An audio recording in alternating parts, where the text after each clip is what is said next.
이번 시간은 천수 대비주로 큰 가피를 입게 된 화엄 스님 이야기입니다. 이 내용은 우룡 큰 스님의 법문집에서 가져왔습니다. 김해 독림사에 주석하시던 화엄 스님은 특별한 출가 인연이 있는 분입니다. 1925년생인 화엄 스님은 1944년 일본 오사카에서 의과대학인 오사카 의전에 다니다가 학도병으로 차출되어 남양군도로 끌려갔습니다. 그곳에서 미군들과 전투를 치르던 어느 날 갑자기 공중에서 포탄이 떨어져 수십 개의 파편이 다리 속으로 박히는 심한 부상을 입었습니다. 그는 곧바로 병원으로 실려갔고 파편 제거 수술을 받아 겉으로 보기에는 조금도 이상한 곳이 없었습니다. 그런데 다리가 항상 저리고 아파서 올바로 걸을 수 없었기 때문에 절뚝절뚝 걷게 되었습니다. 이 부상 때문에 제대를 하여 고향으로 돌아오기는 했지만 영영 불구자가 되고 만 것입니다. 또 엎친 데 덮친다고 때마침 그와 사귀던 여인마저 기숙사에 불이 나서 다 죽고 말았습니다. 참 안타깝네요. 대부분 스님 되신 분들은 출가하시기 전에 사연들이 많더라고요. 대부분 좀 그러신 것 같아요. 병 때문에 출가하시는 경우도 있고 또 이렇게 사랑하는 사람이 죽어서 인생 무상을 아주 지독하게 느껴서 출가하시는 경우도 많더라고요. 몸도 좋지 않은 데다 마음의 상처까지 받은 그는 수양을 하기 위해 범어사 미르감으로 들어갔고 그곳 스님들은 그에게 천수 대비주를 외우면 다리가 나을 수 있을 것이라며 외울 것을 권하였습니다. 처음에는 심심풀이 삼아 신묘장구 대다라니를 읽던 그는 차츰 관세음보살에 대한 믿음이 깊어졌고 나중에는 일구월심으로 신묘장구 대다라니를 외웠습니다. 그런데 6개월이 되자 천문과 지리에 대해 저절로 알게 되고 8개월이 되자 수천리 밖이 보이는 것이었습니다. 이 부분에는 좀 제가 부럽네요. 수천리 밖이 보이는 것은 별로 부럽지 않은데 6개월이 되자 천문과 지리에 대해 저절로 알게 되었다. 이 부분은 정말 부럽습니다. 저절로 그렇게 알게 될 수가 있을까 그런 의문은 들어요. 근데 그런가 봅니다. 어느 도인께서도 산에 가서 수행을 했는데 저절로 주역을 보니까 그 어려운 주역이 다 알아지더래요. 책을 한 번도 공부해 본 적도 없다고 합니다. 근데 그냥 보면 알겠더래요. 무슨 뜻인지. 부럽더라고요. 그래서 주역은 그분 말씀으로는 학문적으로 공부해 갖고는 절대로 주역에 달통할 수가 없다. 어떤 직관력, 영적인 어떤 무언가가 좀 열려야 탁 알아지는 게 아닌가 그런 생각이 들더라고요. 근데 이 스님도 신묘장구 대다라니 천수대비주를 6개월 읽으셨는데 천문과 지리에 대해 저절로 알게 되었다니.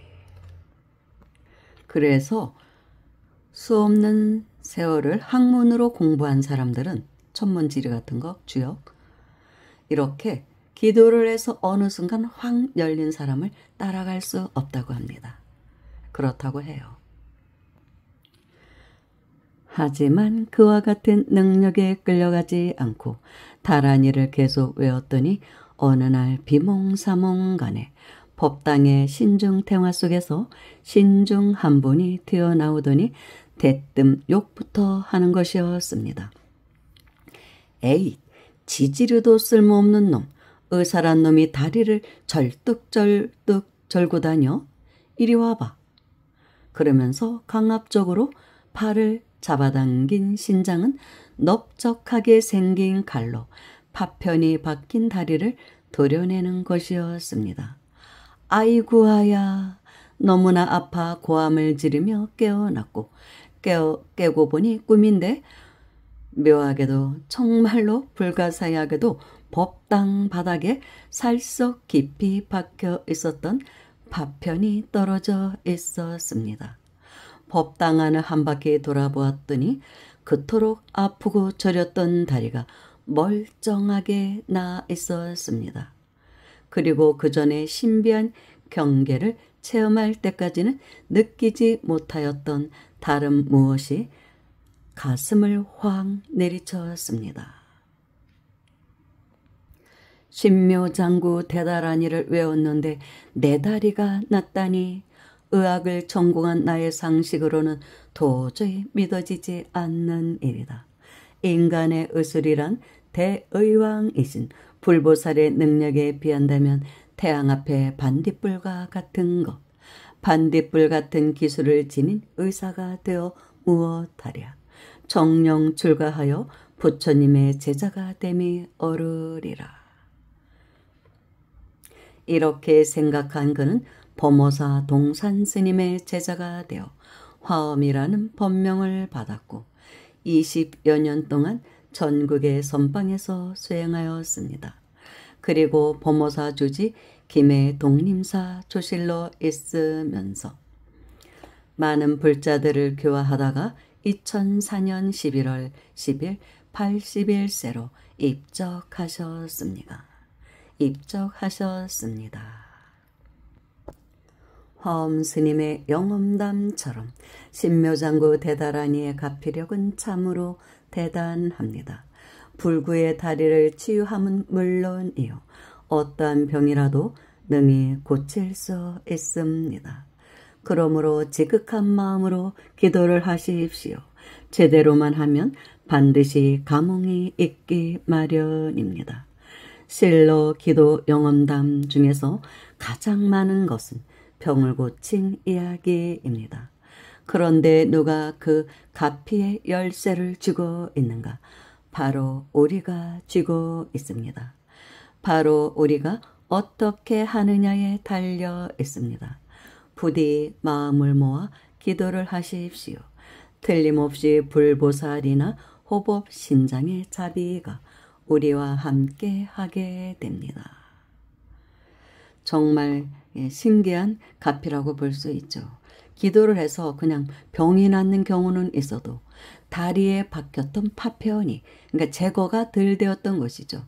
옛날에는 의술이 발달하지 않았기 때문에 수술을 했지만 아주 미세한 파편 하나가 제거되지 못했던 것이죠. 발견되지 못해서 그것이 남아있어서 계속 다리가 아팠는데 어떻게 기도를 한다고 깜빡 비몽사몽간에 신장님이 나타나서 수술을 해줬다는 거 아닙니까?